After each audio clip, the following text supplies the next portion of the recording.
Assalamualaikum warahmatullahi wabarakatuh. Bagaimana kabarnya kalian semuanya? Semoga sehat selalu ya untuk kita semua. Oke, sebelum kita membahas materi pada pertemuan kali ini, kita terlebih dahulu perkenalan ya. Supaya kita kenal satu sama lain. Oke, perkenalkan, nama saya Badia Atus Harifah dari kelas PGMI 5G UIN Said Ali Rahmatullah atau biasa disebut dengan UIN 1 Tulungagung. Seperti pada judul video, di sini saya akan membahas tentang panca indera. Oke, kita langsung saja ke materinya. Manusia dalam menjalankan aktivitas sehari-hari membutuhkan rangsangan dari lingkungannya. Dalam menanggapi atau merespon rangsangan yang berasal dari luar, maka tubuh manusia membutuhkan alat-alat yang membantu merespon rangsangan. Alat-alat bantu itu disebut dengan indera. Manusia pada umumnya mempunyai 5 panca indera yang sangat berfungsi dalam merespon rangsangan. Untuk yang pertama, panca adalah indera penglihatan atau biasa disebut dengan mata. Fungsi utama mata adalah untuk melihat, tetapi jika dibahas lebih dalam, maka fungsi mata cukup banyak loh. Yang pertama, memusatkan penglihatan pada suatu objek.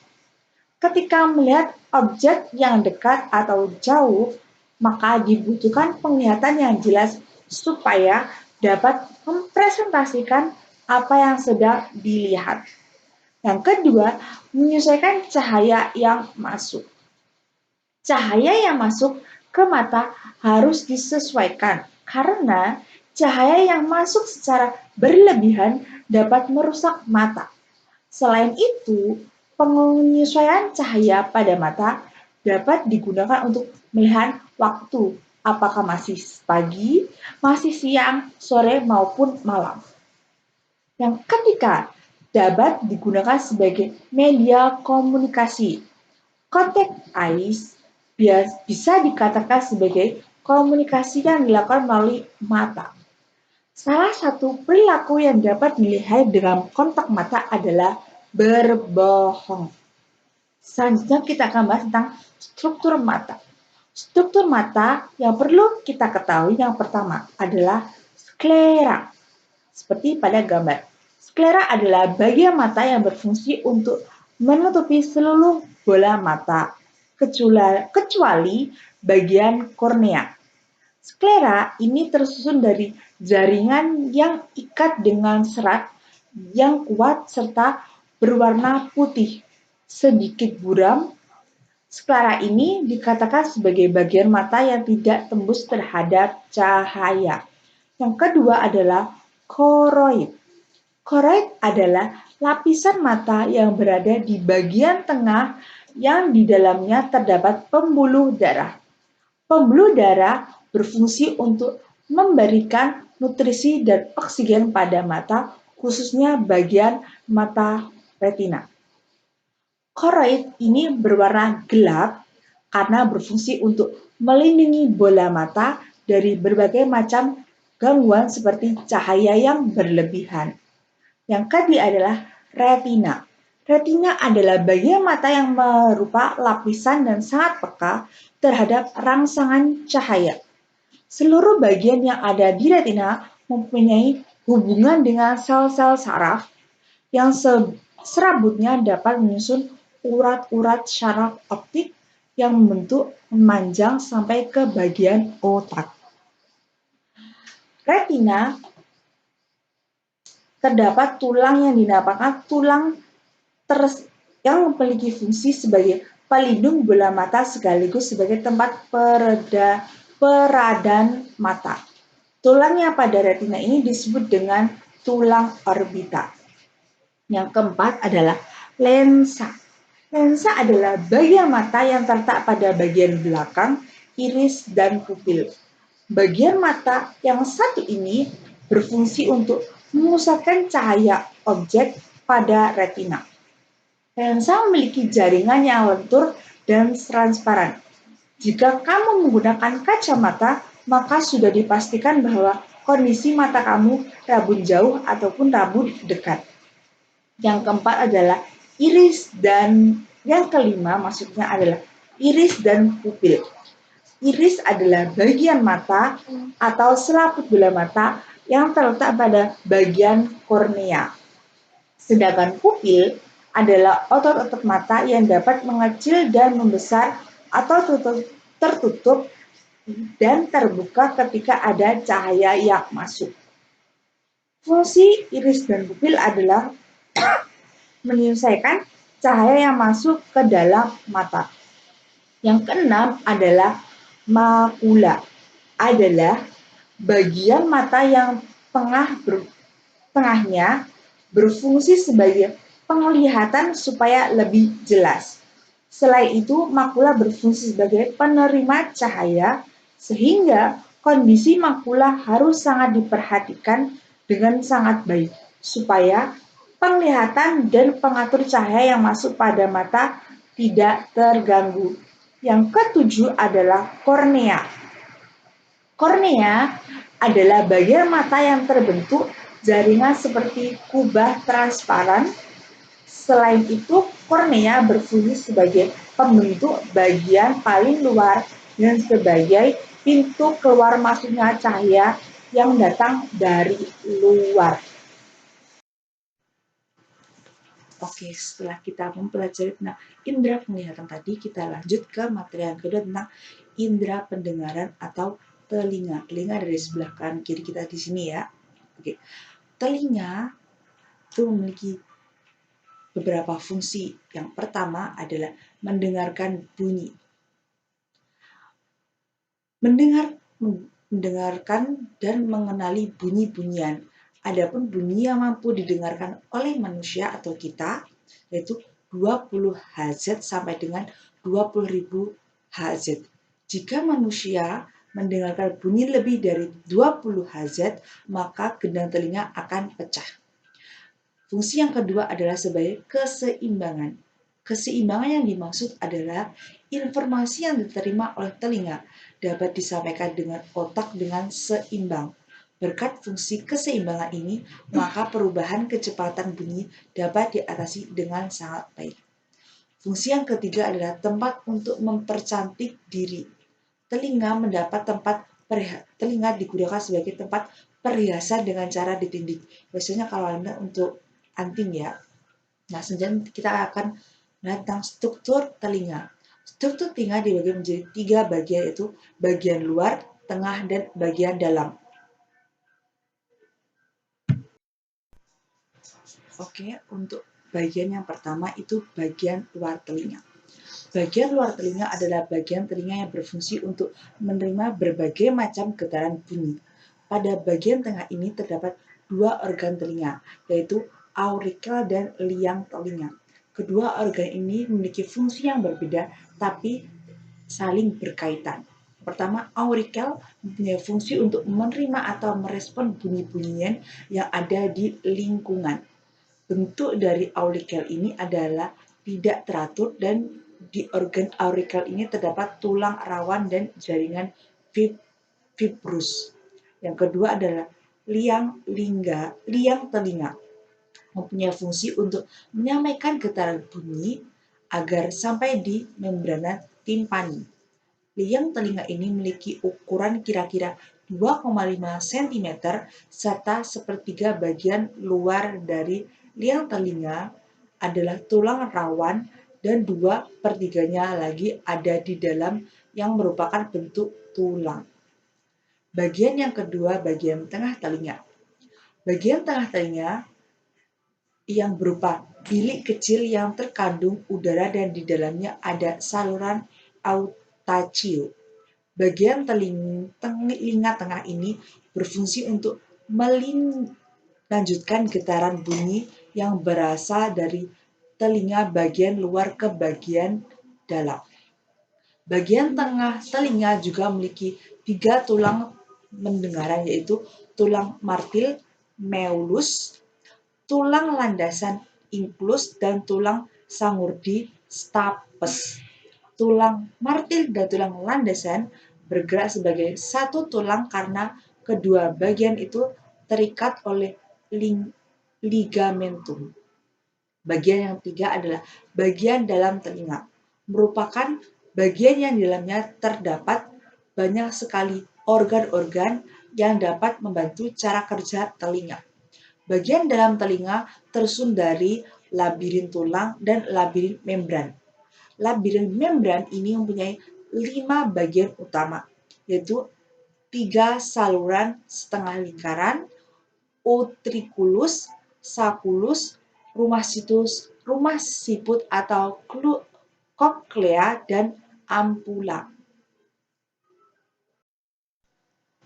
Lanjut kita bahas materi yang ketiga tentang indera peraba atau kulit. Ini kulit kita ya. Selain sebagai alat peraba, kulit juga mempunyai fungsi lainnya yang dapat bermanfaat bagi tubuh manusia. Yang pertama adalah tempat untuk mengeluarkan keringat. Keringat yang keluar dari kulit merupakan hasil penguapan yang diambil dari suhu panas yang ada di sekitar kita. Dengan keluarnya keringat, maka suhu panas yang ada di dalam tubuh akan menjadi turun.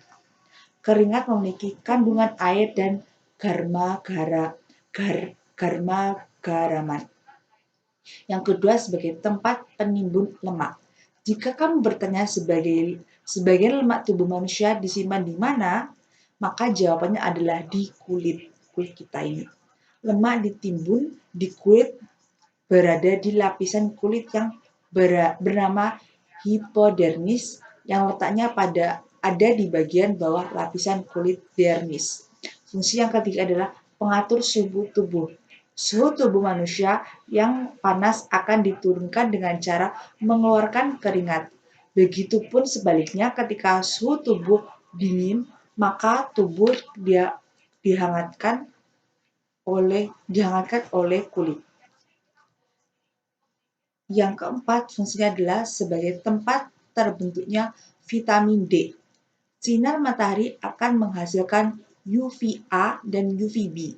Kedua kandungan merupakan hasil dari radiasi matahari.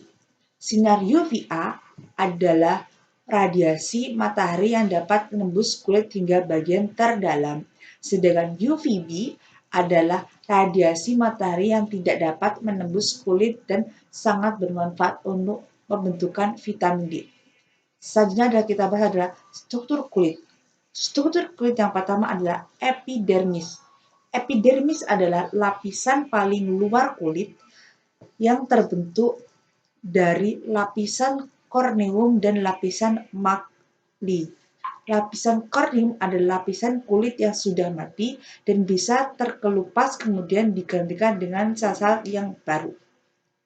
Lapisan yang kedua adalah lapisan yang terdapat kandungan lapisan malpighi.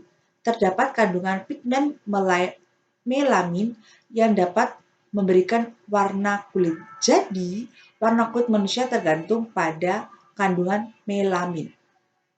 Yang kedua adalah dermis. Lapisan tengah pada kulit manusia disebut dengan dermis. Di dalam lapisan dermis ini terdapat pembuluh darah atau ujung syaraf, akar rambut, kelenjar keringat, kelenjar minyak.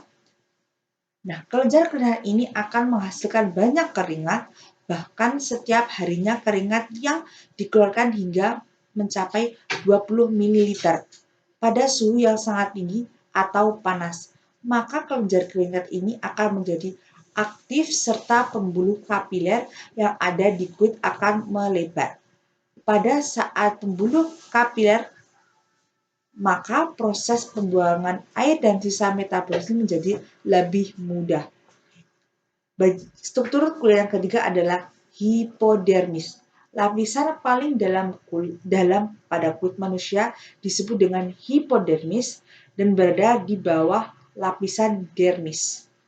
Lemak yang terkandung pada lapisan ini sangatlah banyak. Lemak-lemak yang tersimpan berfungsi sebagai cadangan makanan untuk manusia, menahan panas tubuh, dan melindungi tubuh dari berbagai macam benturan. Oke, langsung kita ke alat indera yang keempat yang akan kita bahas adalah tentang alat indera pencium, yaitu berupa hidung kita ini. Hidung memiliki berbagai macam fungsi. Yang pertama adalah sebagai alat pernafasan. Seperti yang kita ketahui bahwa dalam sistem pernafasan pasti diawali dengan hidung. Setelah udara masuk ke hidung, kemudian akan masuk ke paru-paru. Dari paru-paru ini diproses berputar oksigen akan terjadi. Yang kedua adalah mencium bau. Kamu pasti sudah tahu kalau mencium aroma, baik yang sedap maupun tidak sedap, pasti melalui hidung kita. Maka dari itu dapat dikatakan kalau hidung adalah panca indera yang berfungsi untuk mencium bebauan. Hidung dapat mencium berbauan karena memiliki reseptor bau. Letak reseptor itu berada pada bagian hidung atau lebih tepatnya di saraf olfaktori. Yang ketiga adalah menyaring udara. Udara yang masuk ke hidung jika tidak disaring akan sangat kotor. Oleh karena itu, hidung mempunyai bulu-bulu yang berfungsi untuk menyaring udara yang masuk. Selain itu, pada bagian hidung juga terdapat selaput lendir yang berfungsi untuk melembabkan hidung. Yang selanjutnya yang kita bahas adalah struktur hidung. Yang pertama, struktur hidung yang pertama adalah rongga bagian dalam.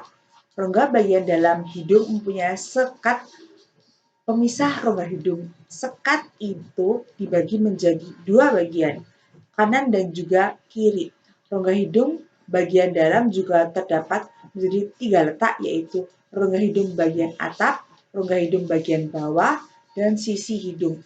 Pada bagian atas dilapisi dengan lempeng tipis, sedangkan pada bagian bawah dilapisi dengan langit-langit hidung.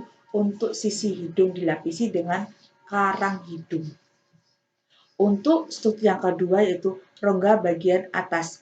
Rongga hidung bagian atas mempunyai fungsi utama yaitu pencium bebauan. Singkatnya, bebauan yang dicium kemudian akan diterima oleh lendir pembau mempunyai reseptor. Dari lendir pembau akan dilanjutkan ke gelombang pembau. Dari sinilah bau-bau akan dapat diterima oleh reseptor oleh otak kita. Oke, materi yang selanjutnya akan kita bahas adalah indera pengecap atau lidah. Panca indera yang terakhir yang dibahas adalah indera pengecap atau lidah tadi. Lidah adalah organ tubuh manusia yang letaknya ada di dalam mulut. Lebih tepatnya berada di bagian bawah yang ini ya. Lidah termasuk organ tubuh yang memiliki tulang yang hanya terdiri dari kumpulan otot-otot. Lidah memiliki beberapa fungsi. Yang pertama sebagai perasa. Fungsi utama dari lidah adalah sebagai perasa. Coba bayangkan bagaimana jadinya jika manusia tidak ada lidah. Pasti tidak akan tahu berbagai macam rasa yang ada. Lidah dapat merasakan 5 macam rasa, yaitu rasa asin, pedas, manis, pahit, dan asam. Fungsi yang kedua adalah membolak-balikan makanan. Ketika sedang mengunyah makanan, biasanya makanan tersebut akan dibolak-balik. Hal ini dikarenakan untuk memudahkan proses pengunyahan dan membantu untuk menelan makanan itu. Fungsi yang ketiga adalah membentuk huruf. Ketika seseorang menyebutkan suatu huruf, pastinya membutuhkan bantuan lidah. Salah satu huruf yang sangat jelas membutuhkan lidah adalah huruf R. Nah, selanjutnya yang kalian bahas adalah struktur lidah.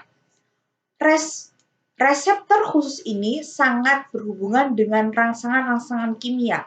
Pada reseptor ini, permukaan dilapisi dengan lapisan epitelium dan di dalam reseptor khusus terhadap kelenjar lendir dan tuas pengecap. Tuas pengecap pada lidah bisa mencapai 10.000 maksudnya, banyak bukan? Tuas pengecap yang ada di lidah terbentuk dari kelompok-kelompok sel sensori yang dimana ada tonjolan atau papila. Tonjolan ini terletak pada bagian permukaan atas.